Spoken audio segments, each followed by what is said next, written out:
Makueni. To education matters. After nearly 2 decades of free primary and day secondary education, the burden of educating Kenyan children may soon shift back to parents. With government coffers under strain and a staggering 22 billion capitation shortfall in secondary schools, stakeholders are pushing for shared responsibility. Recent remarks by the Treasury CS John Badi hints at looming parental costs, sparking national debate over affordability and the future of accessible education for all. How free is education in Kenya? With government funding falling short, parents may soon be called upon to dig deeper into their pockets to support their children's education after nearly 2 decades of free primary and day secondary education. Education Ministry officials cite chronic budget gaps as a key hurdle, prompting a push for shared responsibility to preserve learning quality in strained institutions. If you feel that at a point it may be difficult for the ministry to afford it, maybe slightly you could also introduce some kind of cost-sharing activity, and you tell parents you can assist. Looking at whether we are able to afford the activities and seeing what can be done in that space, I think it is time to start having that conversation, and then we see how it progresses. And this is going to be a constitutional issue, that education is free and compulsory. We need to look at it as Kenyans and agree how much is free, how much does it cost to take a child through with increased population. MPs are raising concerns over the allocation of co-curricular activities, arguing that out of the modest 76 shillings per student, a hefty 40 shillings is taken by government, leaving schools with less than a half to implement programs. Do a paradigm shift on your policies on disbursement of funds to schools for these activities to occur.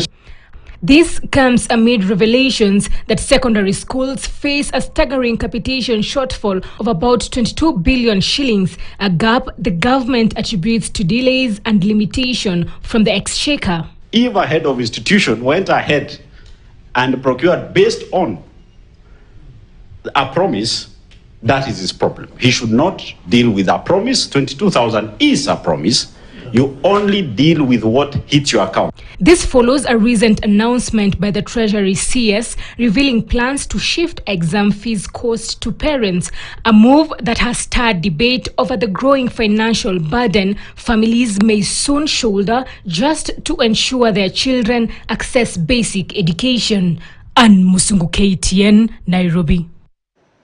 Thank you, Ann Musungu. And of course, staying with education matters, the 2025-2026 budget will be presented by the Treasury CS John Badi Thursday next week. And tonight we focus on the education sector, specifically basic education. The total estimated allocation for the next financial year is around 659.8 billion shillings. And out of that, free day secondary education has been allocated 54.8 billion shillings. Junior secondary school capitation has been allocated 30.9 billion shillings, free primary education 7.9 billion shillings, and a school feeding program has been allocated 3 billion shillings. Now, it's good to note that education stakeholders are lamenting that the sector is still largely underfunded and millions of learners, both in primary and secondary schools, risk disruption to their education following budget cuts in the 2025-2026 financial year. Essential programs such as the school feeding program and, of course, the Kenya National Examination Council facing severe funding shortages. Remember, this is just the basic education sector, and we'll be breaking down all the numbers as we approach the D-Day, that is next week, Thursday.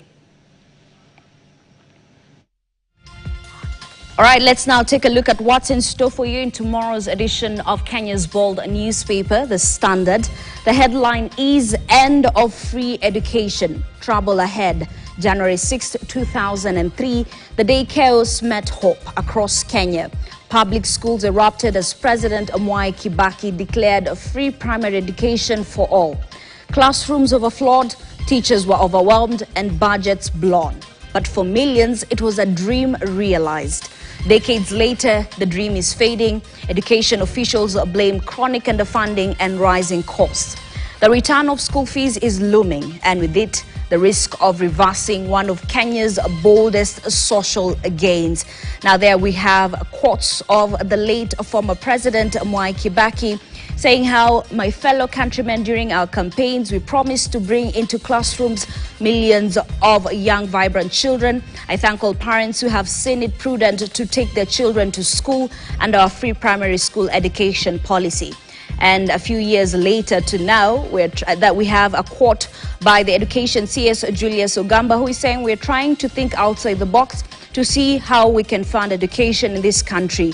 In view of the constitutional provisions, it is going to be difficult to offer quality education if we don't get a solution to underfunding of the sector. Remember, Meli, that is the chair of the Education Committee in Parliament, said that demanded answers from Ogamba on the government's plan to bridge about 60 billion pending bills owed to schools for over a decade. We'll be having an in-depth analysis of where we are coming from and where we are at in terms of the education sector. Equally, another story that will be in store for you in tomorrow's edition, family broken over